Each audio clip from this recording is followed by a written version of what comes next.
오늘은 고린도전서 14장 13절로 21절 말씀 가지고 영으로 기도하고 지각으로 기도하자, 이런 주제로 말씀을 나누겠습니다. 고린도전서 14장은 영이 뭐냐, 그리고 예언이 뭐냐, 그 다음에 세방언이 뭐냐, 통역, 그리고 통용어가 뭐냐에 대해서 언급하고 있습니다. 그래서 우리가 일반적으로 하는 그러한 방언, 경험한 사람도 있고 경험하지 못한 사람도 있지만은, 그러한 방언에 관한 것은 표적이다.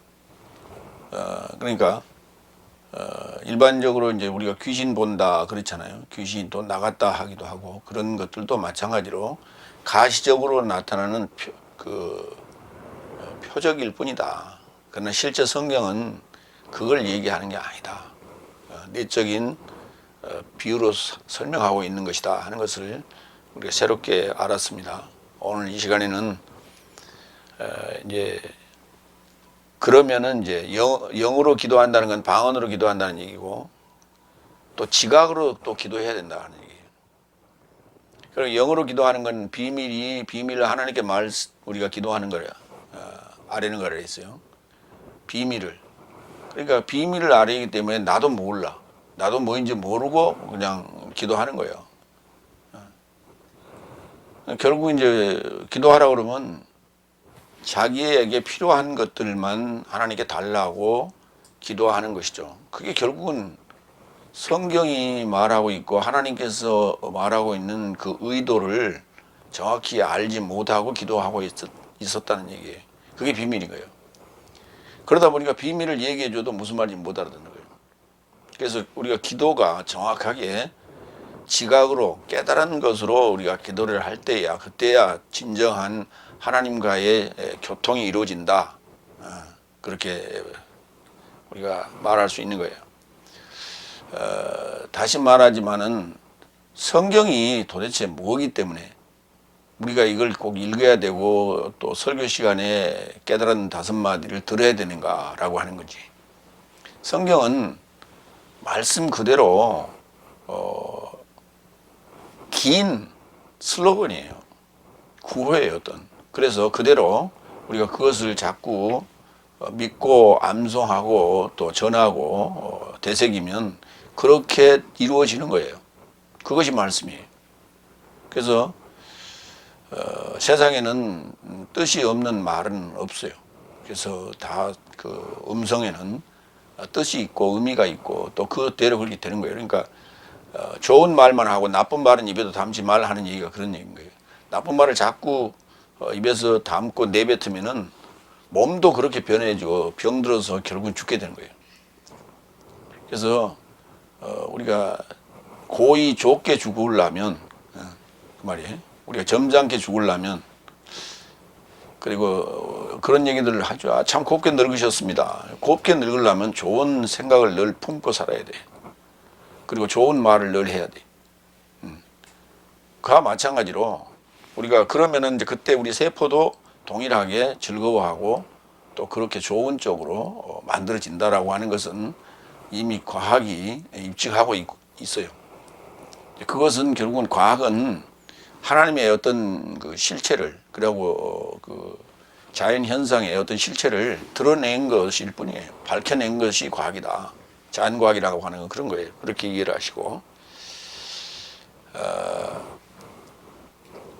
그래서 이제 영으로 기도하고 지각으로 기도하자. 굉장히 중요한 얘기예요. 우리가 기도하는 것은 일반적으로는 뭘 필요한 걸 달라고 요구하는데, 그때는 5날에 그렇게 우리가 기도하는데, 그건 뭔지 모르고 기도하라고 그러니까 그렇게 하는 거예요. 그리고 앞에서 그렇게 주문하니까 그렇게 하는 거예요.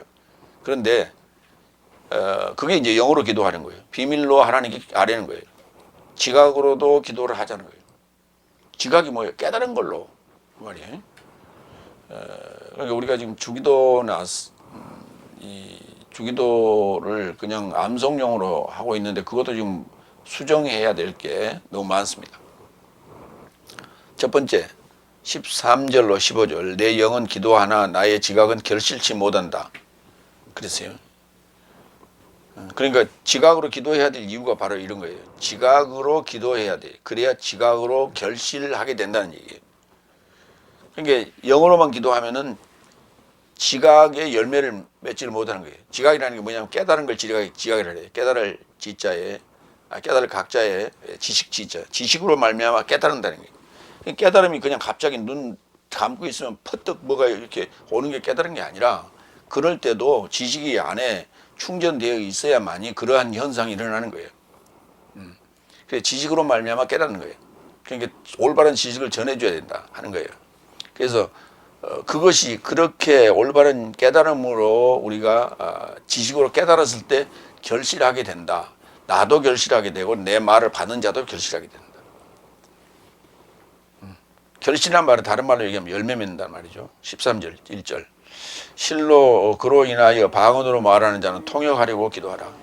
그러니까 통역한다는 게 굉장히, 그러니까 통역한다는 말은 구약 성경을 해석해 준다는 거예요. 그걸 통역이라고 하는 거예요. 그러니까 지금까지는 지 멋대로 말을 하니까 그냥 한국어로 번역이 났다고, 영어로 번역이 났다고, 그걸 한국어로 번역해 가지고 그냥 얘기하는 게, 그게 뭐냐, 방언이에요. 알아듣지 못해 무슨 말인지. 들어도 긴가민가해. 그 내용상으로는 이해가 되겠는데 그걸 가지고 또 뭐 설교한다고 해가지고 이리 붙이고 저리 붙이고 해 주니까 무슨 말인지 모르겠어요. 더욱더 헷갈리는 거예요. 그것을 올바르게 전해주는 걸 통역이란다. 그래서 그 통역하려고 기도하라 하는 얘기예요. 그러니까 결국 하나님께 그의 나라와 그의 의를 찾고자 하는 그러한 기도를 올려야 되는 거예요. 그래서 제자들도 예수님을 만나고 나서야 그것도 신앙생활을 했던 자들이에요. 후계는 청지기들 아래서 서기관 바리새인 밑에서 신앙생활을 했던 자들이에요. 유대인들이에요 다. 그런데 예수님이 오셨을 때 그때야 기도를 물어봐요. 기도를 어떻게 해야 됩니까? 그랬더니 예수님께서 주기도를 일러주죠. 그러니까 주기도를 일러주는데 주기도를 제대로 번역을 해야 돼. 어떤 입장에서? 일곱째 날 입장에서 제대로 번역을 해야 돼. 근데 제대로 번역을 안 해놓으니까, 헬라어라도 제대로 번역을 안 해놓으니까 그게 진정한 기도가 안 됐죠. 그러니까 구약을 통역할 수가 없었던 거예요, 여태까지. 예, 잘못되게 기도를 했기 때문에, 올바르게 기도하지 않고 가르쳐 준 대로 기도하지 않았기 때문에. 방언으로 말하는 자는 통역하려고 기도하라. 통역한단 말은 새 방언까지 이제 넘어 연결되는 거예요, 그게. 구약을 설명해 주는 것이고, 그 다음에 신약의 그 새 방언, 일곱째 날의 새 방언이기도 하고 그렇습니다. 고린도전서 14장 5절 그래서 나는 네 모든 삶이 방언으로 말하기를 원하나 더욱 예언하기를 원한다. 왜냐하면 방언으로 말하는 자가 교회 세움을 취하려고 외부에 통역하지 않거든 예언하는 자는 더 위대하도다. 그러니까 방언으로 말하는 자는 자기를 위해서 하는 거예요. 그래서 교회를 세우고자 하는 그런 일을 하지 않는단 말이에요. 그래서 이 세운다는 단어가 이게 그 건축하다는 의미예요. 같은 말이에요. 건축한다 또는 세운다는 의미다. 그러니까 교회 건축이라는 것이나 옛날 이제 그 절간에 건축하는 거나 교회 건축하는 건물 건축하는 것으로 착각을 해요. 건물 건축이야. 건물 교회를 건축하는 것이 아니라 그리스도의 몸된 교회를 만드는 거예요. 그리스도의 몸된 교회가 그게 한 존재 한 존재가 그리스도화 되는 걸 얘기하는 거예요. 그걸 그리스도의 몸된 교회라고 부르었던 거예요. 교회는 그의 몸이고 그리스도는 그의 머리라 그랬어요. 그러니까 아니 교회 예수님 머리 언제 놓은 거 봤어요? 교회 건물에?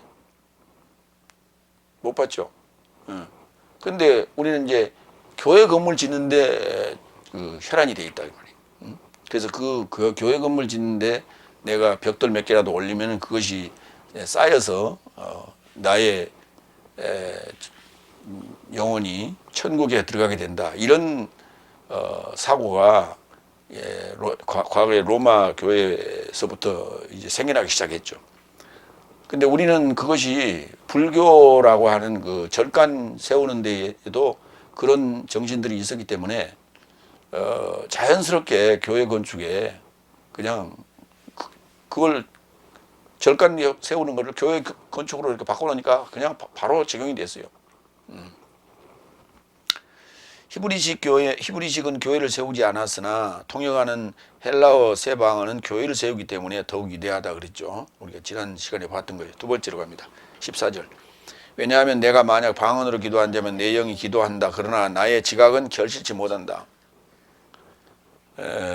이 개혁성경에는 내 마음은 그렇게 하는데 나의 지각이지 누스라는 단어지 카르디아가 아니에요. 마음은 카르디아입니다. 마음이 결실을 하는 게 아니에요. 마음은 담고 있는 그릇일 뿐이에요. 그래서 그건 결실하는 게 아니에요. 그 마음에서 그걸 내놨을 때 알아듣지 못하는 방언으로 얘기할 때는 당연히 열매가 없죠. 그러나 알아들을 수 있는 깨달은 다섯 마디를 할 때 그걸 이제 지각이라고 그래요. 그때 말하는 자도 열매를 맺고 듣는 자도 열매를 맺는 거예요. 그게 열매를 맺는단 말이 무슨 말이에요? 씨를 다시 이렇게 뿌릴 수 있는, 씨를 다시 뿌려서 자기화를 할 수 있는, 다시 말해서 하나님의 씨를 받아서 결실하고 또 그것을 뿌려서 또 결실하게 만드는 그런 얘기예요. 그러니까 하나님의 씨를 뿌릴 수 있는 자가 된다 하는 얘기예요. 근데 그것이 뭐냐? 깨달은 말로 가능하다. 깨달은 말로 가능하다. 이렇게 눈 감고 있다가 그냥 빙빙 돌아가지고 어떻게 이상한 소리 듣고 이상한 환청을 듣고 환상을 봄으로 되는 게 아니고, 그렇게 해서 그 말이나 성경이 달라진 사람은 내가 하나도 못 봤어요. 그들은 그들대로의 흐름이 있어. 그래서 자기들끼리 하는 그 무당이 신내림꾼 하듯이 꼭 그 흐름대로 그 은사주의자들은 똑같은 말만 하고 있어요. 전혀 변함이 없어. 세월이 흘러도 변함이 없어. 깊은 기도에 들어간다고 자기들 얘기하지만 그래도 전혀 변함이 없어. 달라진 게 없어요. 뭐가 달라져야 돼? 말이 달라져야 돼요. 말이 달라지면 행동이 달라지는 거예요. 그래서 뭔가 배웠다면, 뭔가 깨달았다면 말이 달라져야 되는 거예요. 말이 달라졌다는 얘기는 결국 행동이 달라지게 되는 거예요. 근데 말이 달라지지 않으면 행동이 달라지지 않는다. 행동이 달라질 때 우리는 결실한다 얘기를 하는 거예요. 고린도전서 14장 2절. 왜냐하면 방언으로 말하는 자는 사람에게 말하지 않고 오로지 하나님께 한다. 왜냐하면 그가 비밀을 영어로 말함으로 아무도 듣지 못한다. 알아듣지 못하죠. 아무도 듣지 못해요. 듣기는 들어. 무슨 말인지 듣기는 들어요. 그런데 깨달음이 없어요. 그러니까 그런 자들을 모아놓고 깨달은 다섯 마디를 하면, 새 방언으로 얘기를 하면, 통역해 주면 못 알아들어요. 무슨 말인지 못 알아들어요. 혹시 나를 이상한 데로 끌고 가려고 그러나? 만약에 저 말 듣고 갔다가 실패하면 나는 이제 영영 못 돌아오지. 그것이 어디에 이단들이죠. 이런 어떤 그 생각이 머릿속에 스치면서 제대로 들어오지도 않고 갈등하게 되는 거예요. 결국은 어지럽다 해서 가버리는 거예요. 듣다가. 고린도전서 14장 19절. 오로지 너는 남을 지도하려고 방언 안에서 일만 삶의 말 삶보다 교회 안에서 나의 지각으로 인한 다섯 삶의 말을 말하기를 나는 원한다. 그렇죠. 1만 마디 백날 해봐야 무슨 의미가 있어요. 아무리 많은 소리를 해도 의미 없는 소리. 누군가는 얘기할 때 보면은 서두가 엄청나게 긴데 거기는 아무 의미가 없어요. 아무 의미가 없는데 한참 길어. 본론에 바로 안 들어가고. 서론이 너무 길어. 그런데 서론이 뭔가를 설명하는 어떤 바탕이 되면 괜찮은데 아무 의미 없는 소리들이 시간만 잡아먹는 거예요. 마태복음 13장 22절. 그렇게 결실하지 못한 자가 누구냐? 그러니까 이제 결실하라는 얘기는 1만 마디 방언보다 그 지각으로 인한 다섯 말을 하라는 얘기죠. 그게 결실할 수 있는 거고, 그 다음에 결실을 하지 못한다는 것은 마태복음 13장 22절에 가시밭의 존재와 같은 거예요. 가시살매에 이르고자 뿌려진 자도 이 자가 말씀을 듣고 있으나 이 현세의 걱정과 부요의 속임의 말씀을 질식시켜서 결실치 못하게 된다. 아카르포스. 카르포스가 결실이에요. 열매 또는 결실.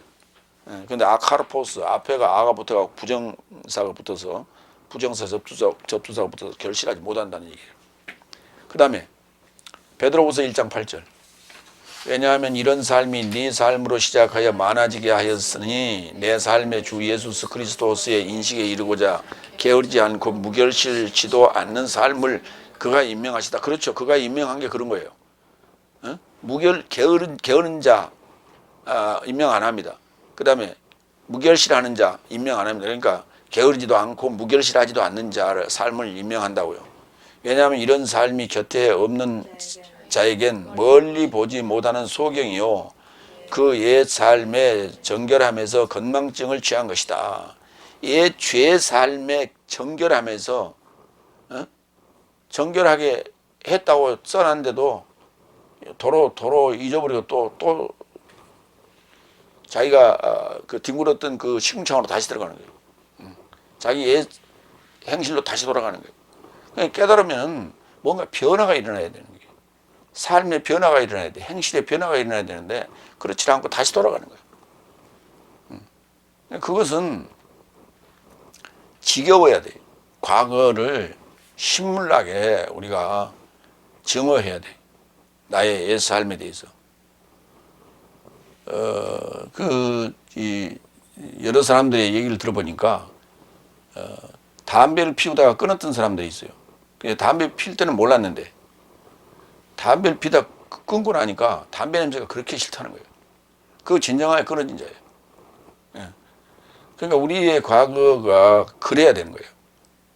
우리의 과거는 다 제 삶이에요. 그것이 싫어져야 돼. 그것이 하나하나 싫어져야 돼. 뭐 놀이라든지 유흥이라든지 아니면 뭐 도박이라든지 아니면 뭡니까 마약이라든지 이런 것들이 해로운 것, 사람에게 해로운 것, 하나님에게 해로운 것, 나의 건강에 해로운 것 이런 것들이 자꾸 싫어져야 돼. 근데 그것이 자꾸 땡긴다 하는 것은 아직도 죄를 짓고 싶은 거예요. 아직 지금 정결해지지 않았다는 거예요. 그러니까 소경과 건망증은 결실하지 못합니다. 이런 삶은 결실할 수가 없어요. 유다서 1장 11절로 13절.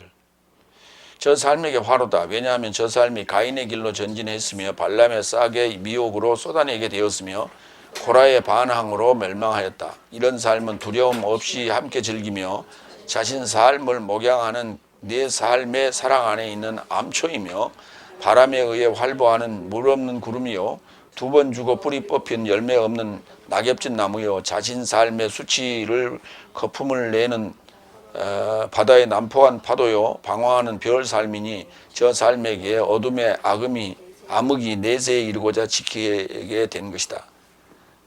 나쁜 말만 써놨죠. 결국은 한마디로 얘기해서 열매 맺지 못하는 존재는 가인과 같고 발람과 같고 고라와 같은 삶인데 그 뒤에 설명했어요. 그들의 설명이 이제 12절부터 13절까지 써놨어요.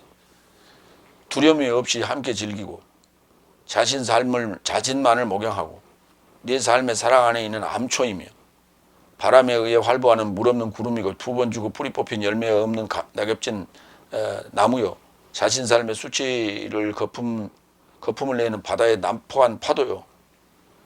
그러니까 거품을 품어 쏟아내는 그런 바다의 난폭한 파도요. 바다라는 게 물이 사상을 가지고 그러니까 말 가지고 욕하고 욕설하고 남을 죽이는 그런 것. 그게 난폭한 파도요. 방황하는 별이요. 별이 방황하면 그게 이리저리 부딪히고 부서지고 막 그 파편이 튀고 난리 나잖아요. 저 삶에게 어둠의 암흑이 내세에 이르고자 지키게 된다. 내세에 이르고자 들어가야 되는데 암흑이 그걸 지켜준다고. 그러니까 결국은 암흑 속으로 지옥 속으로 들어간다는 말이에요. 정말 쉽게 얘기해서 암적인 존재예요. 정말 세상에서는 없어야 되고 하나님 나라에도 없어야 될 그런 암적인 존재. 그러니까 열매 없다는 것은 암적인 존재다. 있어서는 절대 안 되는 존재다.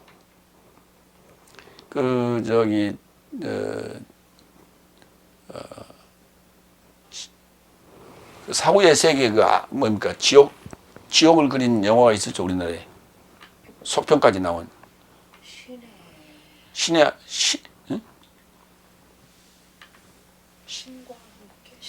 신과 함께인가? 아, 그 나온 그 배우가 누구지? 처음에 소방관 하다가 죽고. 거기에 보면 이제 그 사후의 세계를 이제 그린 건데, 그때 그를 데려가는 자가 그의 앞에 와서 이렇게 그 카드를 하나 냈는데 뭐라고 써놨냐면 귀인이라고 했단 말이에요. 그러니까 그 귀인을 그러니까 귀인이 46년 만인가 47년 만인가 귀인을 하나 처음 만났다는 거예요. 그만큼 죽어서 그 귀인이 죽어서 지하 세계, 지옥 세계에 들어오는 자들이 많지 않다는 거예요. 그래서 그가 이제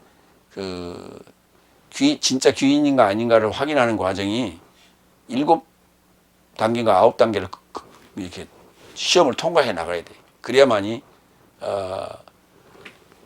그들에게 그를 변호했던 자들에게 뭐 1점 정도가 이제 이렇게 쌓이는 거예요. 근데 그게 수천 년이 걸린 거예요. 세월이 그렇게 걸려서 그런 자를 만났다는 거예요. 그러니까 일반적인 그 사후의 세계를 그리는 그쪽에서도 그렇게 귀인이라고 하는 존재를 찾기가 참 가뭄에 콩나듯이 귀하다는 거예요. 마찬가지로 하나님 나라에 입성할 그 대상자도 그렇게 어려운 거예요.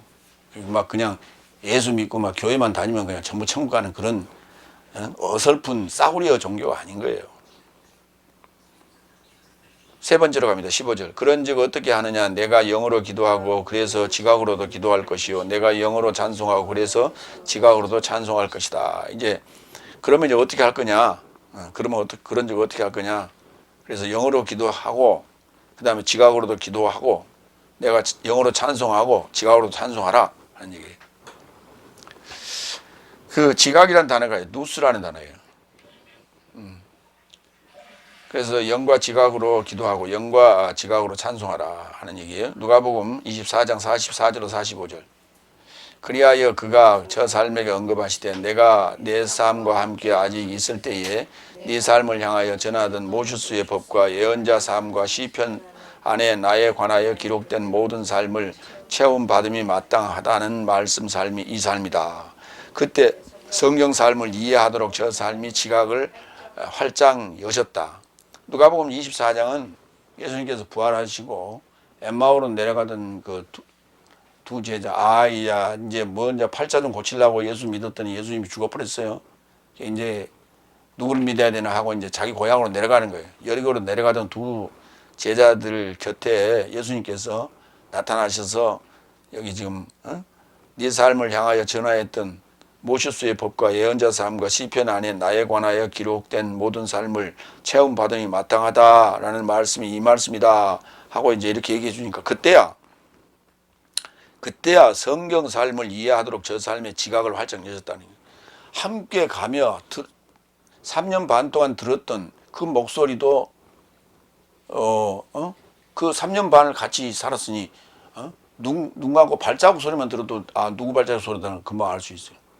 근데 한참 가면서 떡도 떼주고 같이 방에서 들어가서 얘기도 하고 하는데 그때야 성경 삶을 이해하도록 그 누스 삶을 열어주니까 그때야 깨달았다는 이게 성경을.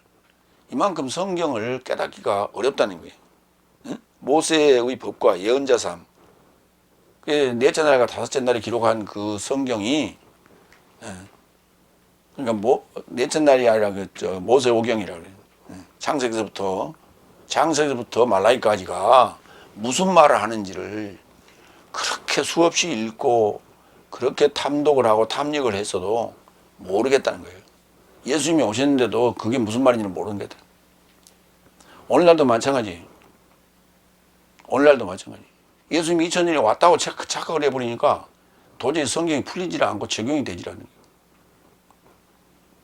하나님의 말씀을 그렇게 설명을 해줘요. 다시 풀어서 세바언으로 통역을 해줍니다. 7날이라고 딱 설명해줘요. 그래 여섯째 날에 예수님이 오신다고 그렇게 설명해도 그 말이 무슨 말인지 몰라요. 왜? 밭을 잘못 가르놨기 때문에 그런 거예요. 그래서 돌짝밭, 길가밭, 돌짝밭, 가시밭 이것은 도대체 밭을 잘못 가르놨기 때문에 아무리 좋은 말을 해도 올바른 말을 해도 진리를 얘기해줘도 못 알아들어요. 그래서 너희는 먼저 그의 나라와 그의 의를 찾으라고 그랬죠. 그러니까 이렇게 찾았던 자들은 만나게 되는 거예요. 만나게 되면 누수를 열어줘서 하나님께서 터치를 해줘야 돼요. 주님께서 터치를 해줘야 돼요. 주님께서 오셔서. 뭘로? 말씀으로. 지식으로. 오늘 지금 여러분은 그 말씀을 듣고 있는 거예요. 근데 지금 야 이게 오늘 또 몇 페이지냐 이렇게 계산하고 있고 오늘 1시간 할까 1시간 반 할까 하고 생각하고 있고 그러면 안 된다 이거예요. 로마 7장 22절 25절 왜냐하면 내 속 사람을 좇아서 하나님의 법으로 함께 즐거워한다. 내가 속 사람을 좇아서 그러니까 내가 겉사람이 있고 속 사람이 있다는 거예요. 근데 속 사람은 하나님의 법으로 함께 즐거워하고 있어. 그럼 겉사람은 뭐 하고 있냐? 그러나 나의 지체 삶 안에서 대항하여 싸우는 나의 지각의 법과 나의 지체 안에 있는 죄의 법으로 나를 사로잡게 하는 전혀 다른 법을 나는 본다 그랬어요. 응? 나의 지체 삶의 안에 법이 하나 있어. 그게 뭐냐면 죄의 법이라는 거예요. 근데 그를 사로잡아 가는 법이 또 하나 있어. 다른 법이. 그게 뭐냐? 사망의 법이에요. 그런데 나는 하나님의 법으로 즐거워한다 그랬어요. 법이 세 가지가 있는 거예요. 지금 그걸 섞어놔서 지금 이게 구분이 정확하게 잘 안 돼 있어요. 나의 지체 삶 안에서 대항하여 싸우는 나의 지각의 법과 나의 지각의 법이 뭐냐면 하나님 법이에요. 깨달음의 법이에요. 나의 지체 안에 있는 죄의 법으로 인하여 나를 사로잡게 하는 전혀 다른 법을 보는데 그 법은 뭐냐면 사망의 법이에요. 그래 놓고 24절에 뭐라 하면 나는 곤고한 사람이다. 그러니까 뭐냐? 하나님 법도 있고 그 다음에 싸우는 그 다음에 나를 사로잡아가는 죄의 법으로 인하여 나를 사로잡아가는 다른 법도 또 있다니까. 그러니까 죄의 법으로 인해서 내가 그걸 따르고 있었기 때문에 사망의 법이 나를 모세의 율법이죠. 그 사망의 법이 나를 사망으로 끌고 가는 거예요. 그래서 내가 공고한 사람이다 그러는 거예요. 그러면서 이 사망의 몸에서 누가 나를 구출하겠는가 하고 22절부터 지금 24절까지 연결되는 거예요. 이게 지금 24절이 갑자기 나오는 게 아니에요. 그러나 나는 내 삶의 주 예수 그리스도로 인하여 하나님께 감사한다. 그 예수 그리스도로 인한 것이 뭐냐면 하나님의 법이고 지각의 법이에요. 이게. 그 지각의 법이 있어서 내가 희망을 가졌다 이 말이에요. 내가 소망을 가졌다 이 말이에요. 살아날 수 있다 이 말이에요. 감사한다. 그렇고 그런즉 그자가 나여 바로 나는 실로 지각으로는 하나님의 법으로 종살이 하지만 그게 지각의 법이에요. 그게 하나님께 종살이 하는 것. 육체로는 죄의 법으로 종살이 한다. 그러니까 사망의 법이 율법이 왔는데 율법이 왜 왔는지를 모르고 구약은 살았어요. 그 중에서 뭔만 추려갖고 늘 좋아했냐, 애우고 암송하고 써먹었냐, 복받는 얘기만 써먹었어요. 구약을 모세의 법을 우리에게 준 거는 사망의 법이에요. 너는 에덴 동산에서 첫사람 아담으로 인해서 아담과 하와로 인해서 너 자신이 지금 죄의 법에 지금 찌들어져 있다라고 하는 사실을 깨닫게 해주는 것이 사망의 법이에요. 그런데 사망의 법이라고 우리가 이해를 했다 치더라도 그 말이에요. 율법이 사망의 법이라고 이해했다 치더라도 그러면 살아날 방법이 있었느냐? 살아날 방법이 없으니까 죽기를 원하지 않았어요. 그래서 스스로 그냥 외면해 버렸어요. 그게 지금 성경 얘기예요. 그런데 여섯째 날 복음서에 예수님이 나타나요. 근데 예수님이 나타나서 살 길을 제시했어요. 그러면 사망의 법을 가진 곧 율법을 가진 자들이 나는 정말 오라 나는 공고한 자로다 라고 하는 이 고백은 언제 했냐? 지금 예수님을 만나고 나서 한 거예요. 예수님을 만나기 전에는 그게 죄의 법인지 사망의 법인지 생명의 성령의 법인지 몰라. 근데 생명의 성령의 법이 와서 내가 속 사람이 그것을 깨달았을 때야, 그때야 이게 사망의 법이 율법이었구나. 그러니까 율법으로 나를 죽이고 나를 예수님이 함께 나와 함께 죽고 그리고 나를 살리려고 오셨구나라고 하는 것을 알게 되는 거예요. 그때서 알게 되는 거예요. 그럼 예수님이 오기 전까지는 다섯째 날 말라기까지는 전혀 예수님이 왔을 때도 그 구약의 사상이 그대로 서기관 바리새인 사두개인들에 의해서 흐르고 있었어요. 그 흐르고 있는 가운데 예수님의 제자들을 하고 새로운 물결이 하나 생긴 거예요. 이들은 언제 그걸 깨달았느냐? 오순절 성령이 오고 난 다음에야 깨달았어요. 그것도 예수님과 동행하면서도 했던 자들도 오순절 성령이 왔을 때야 그때서 깨달았어요. 그 전까지는 그것이 무슨 말인지 몰랐어요. 왜? 그러니까 오늘날 마찬가지에 똑같이 적용한다면 오늘날 우리가 오순절 성령을 받아야만이, 다시 말해서 여섯째 날 교육을 받고 일곱째 날 들어가야만이 그때야 이게, 그러니까 마지막 열차의 칸에 딱 타야 그때야 열차가 이렇게 길구나, 이렇게 이게 나까지 합쳐서 7칸이구나, 4칸 빼고 6칸이구나, 그걸 알게 되는 거예요. 여섯째 칸에 탔을 때도 그 다음 칸이 한 칸이 두 칸인지를 몰랐어.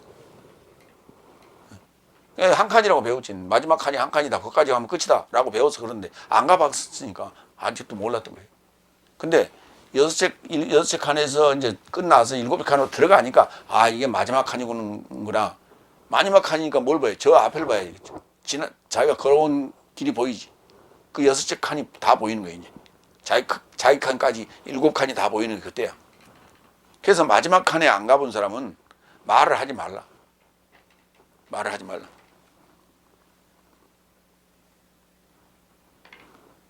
그래서 성경은 지금 로마서는 지금 사도 바울이 깨달고 난 다음에 로마인들을 향해서 써놓은 책이에요. 로마인들을 향해서 써놨다는 얘기는 우리를 향해서 써놓은 거예요. 깨달은 5마디를 써놓은 거예요. 지금 여기 다. 자기가 깨달은 걸. 그래서 바울 서신이, 사도 서신이 이게 우리가 해설이라고 하는 거예요. 그래마. 그래서 이걸 잘 이해해야 돼. 그 사도 서신을 잘 이해하게 되면은 구약이 자동으로 통역이 되고 해설이 되는 거예요. 그게. 그 복음서도 마찬가지고 그게 해석이 되는 거예요. 두 번째, 고린도서 14장 16절로 18절. 내 삶의 모든 삶이 방언으로 말함으로, 더욱 방언으로 말함으로 나의 하나님께 감사한다. 그러니까 그때 당시에는 지금 여기 고린도 교회 교인들이 다 방언을 말했냐, 오늘날 같이 랄랄랄라 다 했냐, 우리가 이제 그렇게 추측을 하죠. 추정을 하는데, 오늘날 지금 다섯째 날 교회도 다 방언으로 말하고 있는 거예요. 진짜 랄랄랄라 은사를 안 받은 사람도 다 방언으로 말하고 있는 거예요. 자기가 말을 한 말을 못 알아들어. 목사님이 한 말도 못 알아들어. 실제 방언을 한 사람도 하는 사람의 말도 뭐 달라진 게 하나도 없어. 그러니까 다 방언이야. 한번 돌이켜서 한번 생각을 해보세요. 우리가 다섯째 날 교회 생활할 때 방언의 은사를 받던 사람도 있어요. 그 방언의 은사를 받던 사람들의 말이 달라진 게 있냐고. 목사님하고 또는 그보다 더 오래 신앙생활을 했던 뭐 장로님이나 권사님들보다 방언으로 말하는 사람들이 입에서 나오는 말이 뭔가 다른 게 있냐고. 없어요. 똑같아요. 달라야 되거든. 그것이 실제 방언, 성경에 말하는 방언이라면 달라야 되는데 비밀을 말하고 있기 때문에 달라질 수가 없는 거예요. 똑같은 거예요. 네 번째, 16절. 그런 까닭에 내가 만약 영으로 축복했다면 무식한 자의 공간을 보충한 자가 지금 이래 내가 무엇을 말하는지 알아본 것이 아니기에 네 감사에 접하여 어떻게 아멘 하겠느냐 그랬어요. 네가 만약 영으로 축복했다면, 방언으로 축복했다면 무시간자의 공간을 보충한, 채운, 이렇게 뭔가로 채운 자들이 그 말이에요. 다시 말해서 철든 사람들이 그 말이에요. 철든 무식한 자들이 네가 무엇을 말하는지 알아본 것이 아니기 때문에, 왜 영어로 말하고 방언으로 축복하니까 그걸 당연히 못 알아듣지. 근데 거기에 대해서 어떻게 감사하겠느냐라고 하는 거예요. 그러니까 뭐라고 하냐면, 나이 먹은 사람들이 교회 가면 그 말이에요. 응? 나이 젊은 사람들이 교회 가면은 은혜 받았다고 막 그래. 그런데 나이 든 사람들이 교회 가면 뭐라고 하냐면, 이게 졸려서 죽는 줄 알았다고. 왜? 뭔 소리를 하는지 하나도 못 알아듣겠다고. 그게 방언으로 말하기 때문에 그런 거예요. 방언으로 말하기 때문에 졸린 거예요. 기대지 마.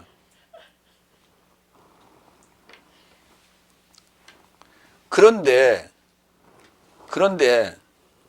네가 영으로 축복하고 무식한 자가 뭘 말하는지 알아본 것이 아니기 때문에 감사를 어떻게 하겠느냐 그랬죠. 그런데 아멘 해요.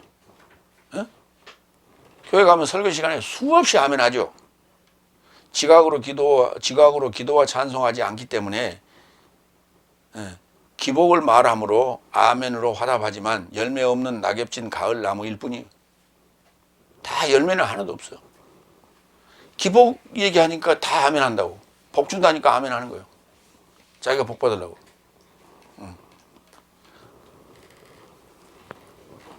그러니까 오늘날 우리나라의 지금 대선 전국인데 한번 생각을 해봐요.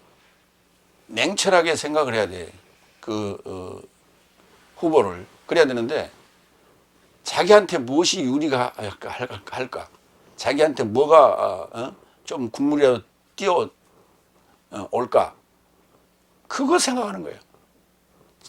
자녀들의 미래를 생각하지 아니하고 나라의 미래를 생각하지 아니하고 뭐 원한에 사로잡혀서 뭔가 그냥 복수심에 들떠서 그렇게 생각들을 하고 있단 말이에요. 그리고 같은 나이 또래에 휩쓸려서 그래서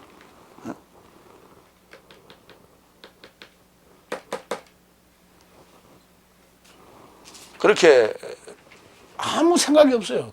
그렇게. 왜 그러냐? 지금은 우리나라의 문제가 입시에 문제가 있다는 거예요. 입시에 문제가 있어. 그러니까 대학교 딱 시험에 합격하고 나면 그때부터 자기가 가지고 있던 책을 다 태워버려요. 요즘은 태우면 이제 큰일 나니까 다 갖다 버려버려요. 분리수거할 때 갖다 몽땅 묶고 가다가 뭐 통째로 버리는데, 그 통째로 버리는데 주로 낮에 이렇게 버리냐, 낮에 버리지 않아요. 창피하니까 밤에 와서 버려요.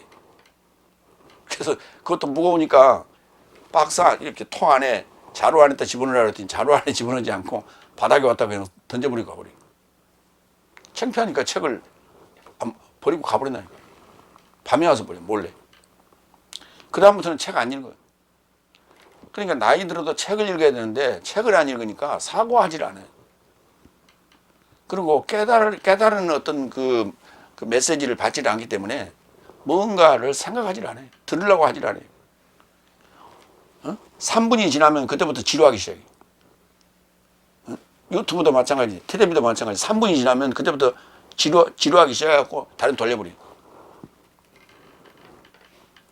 지각으로 기도하고 찬송하지 않기 때문에 기복은 눈이 번쩍 띄어. 아멘해. 복 받는다 그러면. 5번째 17절. 왜냐하면 실로 너는 좋게 감사하였으나 색다른 사람은 세워지지 못한 것이다. 너는 좋은 말로 감사도 하고 축복도 했지만 너는 성의껏 한다고 한 거야. 신방도 가고 구역 공부도 하고 열심히 했어. 그런데 색다른 사람, 헤테론 안드로포스, 다른 사람은, 네가 아닌 다른 사람은 세워지지 않는다니까. 건축되지 않는다니까. 교회 건축되지 않아요. 그냥 좋은 말일 뿐이에요. 그냥 듣고 흘리는 거예요. 좋은 말일 뿐이에요. 그냥 입에 바른 말이고 귀에 달콤한 말일 뿐이에요. 그냥. 자, 이런 거를 이제 이런 상황을 누가복음 11장 47절 48절. 네 삶에게 화로다. 네 삶이 예언자 삶의 무덤 삶을 건축하고 있으나 네 조상 삶이 저 삶을 살해하였기 때문이다. 저 삶이 저 삶을 살해했고 내 삶이 저 삶의 무덤 삶을 건축하는 것으로 그렇게 네 삶은 네 조상 삶의 행위 삶에 동의하고 증언하고 있다. 그러니까 유전되고 끼리끼리 지금 하는 거예요. 그러니까 예언자 삶의 무덤 삶을 건축하고 있다고. 예언자 삶이 지금 통역을 하는 게 아니에요. 구약의 예언자 삶이 넷째 날, 다섯째 날에 예언했던 그 모든 구약이 무덤 삶을 건축하고 있어요. 열매 맺는 자들을 만들어야 되고 교회를 세워야 되는데 그렇게 한자 한자를 이렇게 한 사람 한 사람 세워야 되는데 그렇지 않고 전부 다 무덤을 만들고 있다. 무덤을 건축하고 있다니까. 네 삶이 저 삶의 무덤 삶을 건축하는 것으로 그렇게 내 삶은 네 삶 조상의 행위 삶에 동의하고 증언하고 있다. 똑같아. 너희도 똑같다고 말이에요 지금. 이게 지금 바리새인들을 향해서 서기관 바리새인들을 향해서 예수님께서 책망하는 대목이에요. 이들은 지금 열매 맺지 못하는 자들이에요. 로마서 13장 8절로 10절 볼까요? 서로를 사랑하는 것 말고는 한 사람에게도 하나도 빚지지 말라. 왜냐하면 색다른 자를 사랑하는 자는 법을 채운 것이다. 왜냐하면 간음해서는 안 될 것이요 살인해서는 안 될 것이다. 도적질해서는 안 될 것이다. 거짓 증언해서는 안 될 것이다. 탐해서는 안 될 것이다. 어떤 색다른 계명일지라도 내 이웃을 내 자신같이 사랑하라 하신 이 말씀 안에 포함되었다. 사랑은 이웃에게 악을 저지르지 않는다. 그런즉 사랑은 법의 체험이다. 법이 뭐냐? 법을 채워가는 거예요. 죄의 법을 없애고 사망의 법이 그 자리를 채우고 그 죄의 법과 사망의 법을 없애고 생명의 성령의 법이 그 자리를 채워가는 거예요. 그 말은 무슨 말이냐면 내 안에 죄의 법으로 가득 차 있는 것을 사망의 법이 와서 나를 넷째 날 다섯째 날 그러니까 넷째 날 다섯째 날 수없이 죄 얘기만 해야 되는 거예요. 죄 얘기만 해야 되고 회개만 해야 되는 거예요. 그게. 근데 그게 아니라 그렇게 하면 진우에서 다 도망가겠죠. 그러면 절반은 복을 얘기하고 절반은 죄를 얘기해야 되는 거예요. 그런데 10분의 1도 안 해, 죄 얘기는. 그리고 10분의 9.9만 얘기를 하는 거예요. 복을. 그리고 0.1도 안 돼. 죄 얘기를 할 때는. 그래 놓으니까 예수님의 말씀을 딱 들었을 때, 통에 잡아가고 오라라는 공관자라도 이 말이 나와야 되는데, 들어도, 무슨 말이니? 복 얘기는 안 하고 왜 저런 소리 하고 앉지? 이렇게 얘기한단 말이에요. 왜? 들었던 게 있으니까. 단 것만 먹었어. 단 것만 먹고 쓴 거는 안 먹었어. 그랬던 사람들이 쓴 것을 주니까, 단 건 왜 안 주지? 왜? 입맛이 그렇게 들어버렸으니까. 귀가 그렇게 돼버렸으니까. 쓴 게 약이거든. 근데 쓴 걸, 써. 쓴 거를 밥상 위에 딱 이렇게 한 종지 조그맣게 놨는데도 그 찍어 먹지도 않아요. 쓰다고. 사랑은 이웃에게 해를 주지 않는 거예요. 악을 저지르지 않는 거예요. 그 말이 무슨 말이냐면 바로 무덤 삶을 건축하는 일이 바로 죽이는 일이라고. 죽이는 일, 죽이는 일, 살인하는 일이라니까. 왜? 깨달은 말을 안 해주고 쓸데없는 소리를 자꾸 해주는 것은 특히 교회에서 깨달은 말이 아니고 쓸데없는 소리를 자꾸 해주는 것은 무덤을 건축하는 거랑 똑같다고. 그게 살인하는 거라니까. 사람을 진짜 죽여서 살인이 아니라 말로 살인하는 거예요. 세 번째, 고린도서 14장 17절로 21절. 1만 마디 말보다 지각으로 인한 5삶의 말을 하기를 그랬어요. 여섯 번째, 18절 19절. 내 삶의 모든 삶이 더욱 방언으로 말함으로 나의 하나님께 감사한다. 오로지 너는 남을 지도하려고 방 안에서 일만 삶의 말 삶보다 교회 안에서 나의 지각으로 인한 5삶의 말 삶을 말하기를 나는 원한다 그랬어요. 그러니까 네 삶이 더욱 방언하는 것을 나는 하나님께 감사한다. 그런데 방언으로만 기도하지 말고 그 다음에 지각으로도 기도하라. 그 지각이 뭡니까? 그랬더니 그게 이제 5삶의 말 삶을 말하기를 나는 원한다 그랬어요. 5삶의 깨달은 5삶, 지각으로 인한 5말, 지각으로 인한 5말.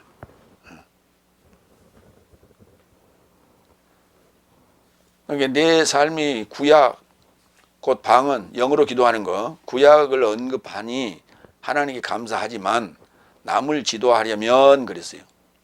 알아듣지 못하는 1만 마디 방언보다 지각의 5 말하기를 원한다. 그러니까 선생 노릇 하기를 좋아해 사람들은. 선생으로 발탁되는 거, 임명되는 거 굉장히 좋아를 해요. 그래갖고 뭘 가르치냐? 고민해야 돼. 뭘 가르칠까를 고민해야 되는데 배운 거 그대로 가르치고 있어. 배운 거 그대로 가르치고 있어. 뭘 가르칠까를 고민해야 되는데 선생은 고민하지 않아요. 고린도전서 14장 15절. 그런즉 어떻게 하느냐? 내가 영어로 기도하고 그래서 지각으로 기도할 것이요, 내가 영어로 찬송하고 그래서 지각으로 찬송할 것이다 그랬어요. 그렇게 해야 돼. 지각의 5말이라는 게 지각으로 기도하고 지각으로 찬송해야 돼. 하나님 말씀을 그 해설을 귀중히 여겨야 돼. 사도 서신을 귀중히 여겨야 돼. 이 해설서를. 그런데 지난 시간에도 얘기했지만 바울 신학이라고 딱지를 붙여버려요. 바울이 자기가 한 소리, 바울이 자기가 새롭게 지어낸 말. 그래서 바울 신학이야. 그러니까 사복음서는 예수님 신학, 그 다음에 바울 서신은 바울 신학. 그러면 베드로 전후서는 베드로 신학이에요? 요한 1, 2, 3서는 요한 신학이에요? 근데 그거는 너무 적기 때문에 요한 신학이니 베드로 신학이니 그런 말을 안 해. 그런데 바울 서신은 14권이나 되거든. 그래서 신학의 절반 이상을 차지하기 때문에 그래서 비중이 너무 커. 그래서 그거를 어떻게 정의할 것이냐? 바울 신학이라고 정의해버렸어. 왜? 껍데기만 보고. 그렇게 정의해버렸으니까 가벼이 여기는 거예요, 그걸. 그게 해설서요. 주석서요. 그게. 정과라고 그게. 그거를 이해해야 나머지가 다 이해되는 건데 그거를 소홀히 여기는 거예요. 그래서 깨달은 5마디가 이걸 소홀히 여기기 때문에 성경이 깨달아지지 않아요. 그 단서가 거기 있는데. 빌립보서 4장 7절. 그러면 모든 지각을 탁월하게 하신 하나님의 평화가 그리스도스 예수스 안에서 네 삶의 마음과 생각을 보호하실 것이다. 그렇죠.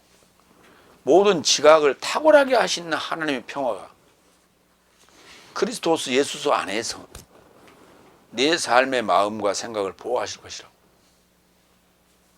요 깨달은 5마디가 내가 그리스도 예수 안에서 내 삶을, 내 생각을 보호하실 것이라고.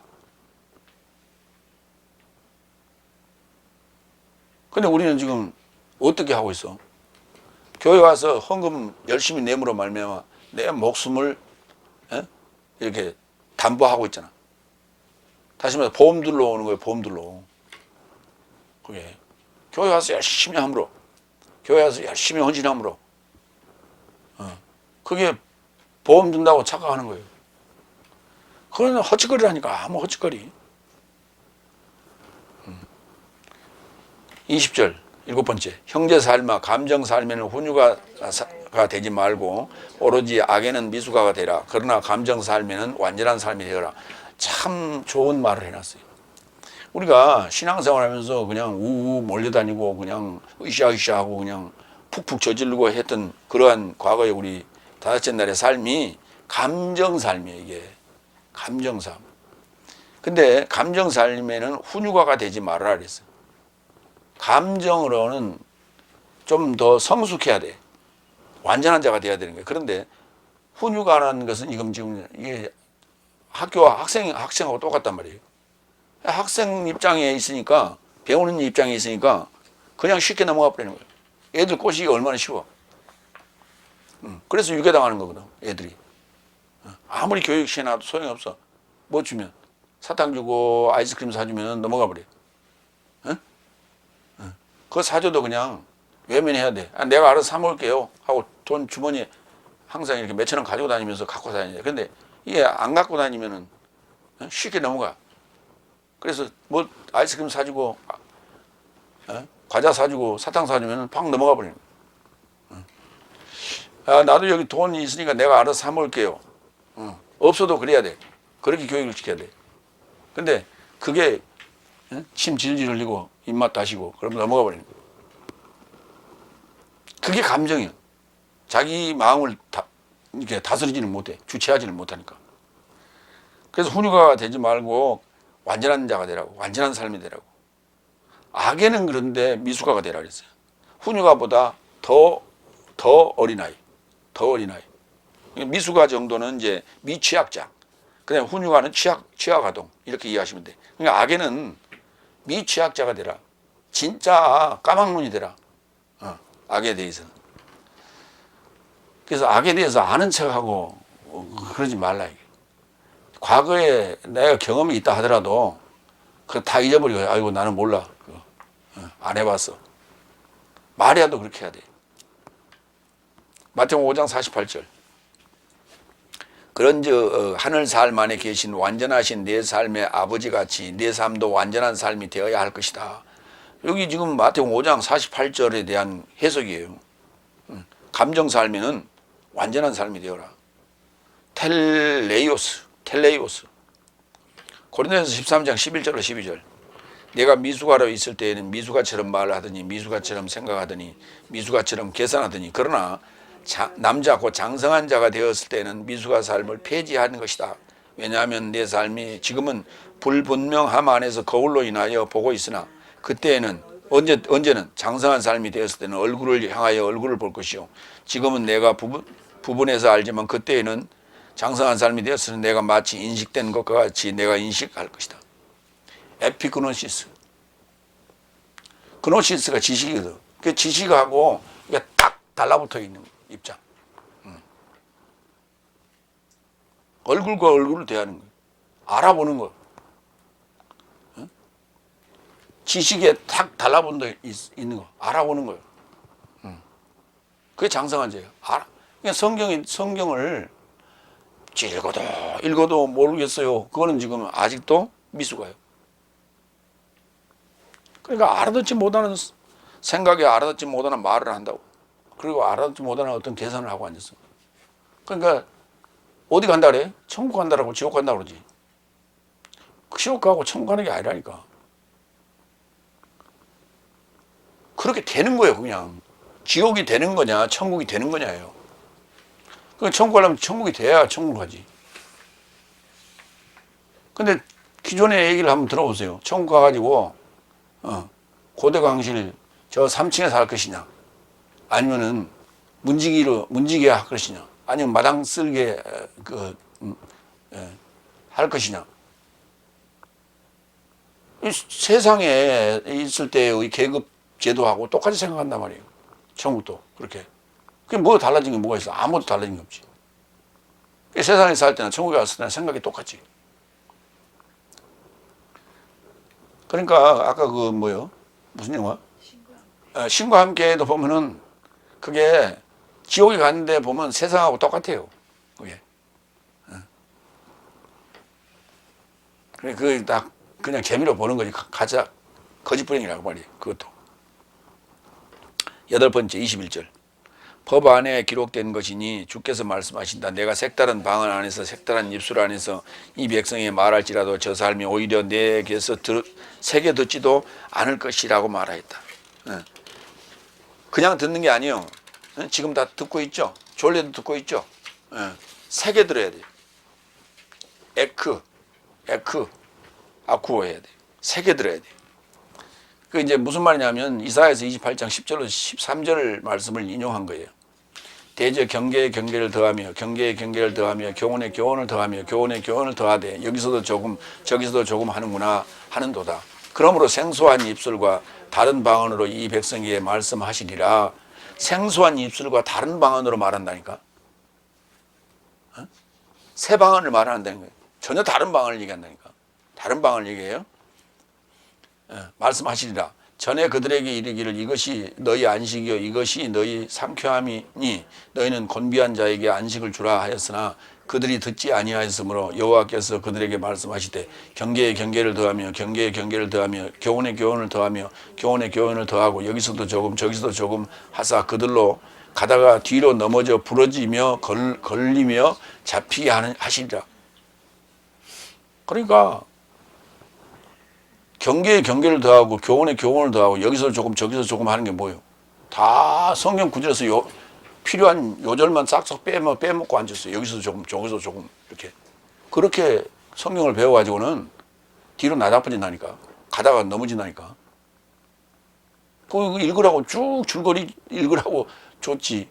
그래갖고 읽었으면 뭐라는 결론이 나와야 될 거 아니에요. 근데 구약 한 권씩 딱딱 잘라버리고 신약 한 권씩 딱딱 잘라버리고 그러면서 한 권에 들고 다녀 한 권에. 전체를 읽어야 된다니까. 전체를 읽을 때 그것이 뭐 하는지를 알아야 돼. 뭐를 얘기하는지. 그냥 뭐 하는지 무슨 얘기를 하는지라 읽어도 모르겠대. 100번 읽고 1000번을 읽어도 모르겠대. 가다가 뒤로 넘어져 부러지며 걸리며 잡히게 하시리라.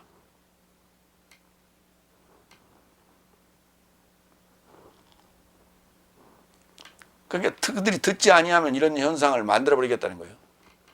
하나님 말씀을 들으라고 할 때 그것이 정말 들어야 되겠구나 순종하는 마음으로 해야 돼. 그런데 세상적으로 조금 철이 들고 좀 나이가 들어가니까 이게 겉멋이 들고 요령이 생겨가지고 대충 해. 이게 대충 해. 여기서 조금 저기서 조금 경계를 조금 더하고 교훈에 교훈을 좀 더하고 대충. 마태복음 11장 29절 30절 나의 멍에를 내 삶을 접하여 가지고 나로부터 배우라. 나는 자비롭고 마음으로 겸손한 자이다. 그러므로 내 삶의 목숨 삶으로 쉼을 발견할 것이다. 왜냐하면 나의 멍에는 쉽고 나의 짐은 가볍다. 그러니까 예수님이 말씀하시는 것은 우리에게 짐을 지우려고 하는 것이 아니라 우리의 짐을 가볍게 하려고 하는 거예요. 우리의 죄의 짐은 무거워. 스크루지 영감이 주렁주렁 죄의 짐을 달고 다니죠.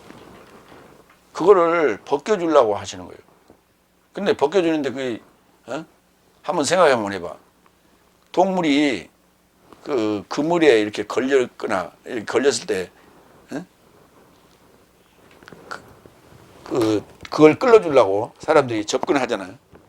접근을 하는데 그놈은 나를 잡아 죽이려고 생각하고 막 발악을 하잖아. 그 영상 어디 보니까 까치인데 이렇게 그 그물에 걸려가지고 막 온통 다 걸렸어요. 다리도 걸리고 목도 걸리고 다 걸렸어요. 그래가지고 이제 그걸 이렇게 잡아가지고 일일이 이렇게 전부 다 잘라서 이렇게 주더라고요. 한참 자를 때는 조용히 있더니 이제 어느 정도 목이 좀 풀리니까 이렇게 자르고 있는데 콕콕 줬는 거야. 그 잘라주고 있는 사람을. 그러더니 다 잘라갖고 노니까 휙 하고 날아가더라고. 그 동물하고 똑같은 개념이에요. 그러니까 예수님께서 말씀하시고 그 생명이 성령이 법이 와서 여섯째 날 우리를 그렇게 깨닫게 할 때 우리의 몸이 느끼는 생각이 느끼는 그 감정은 그 그물에 잡힌 그 새와 같은 거예요. 그래서 그걸 살려주려고 예수님께서 와서 톡톡톡 그 자르고 있는데 그걸 날 죽일 거라고 생각하는 거예요. 그래서 괴로운 거예요. 압박감을 느끼고 중압감을 느끼는 거예요. 근데 그게 아니라 나를 가볍게 하고 있는 거예요. 멍에를 풀어주고 있는 것인데 그것을 중압감을 느껴. 왜 예수님이 뭐라 했어요? 나와 함께 같이 죽자 그러니까. 거기 사는 길인지 모르고 그냥 예수님이 죽자 그러니까 나를 죽이려고 왔구나.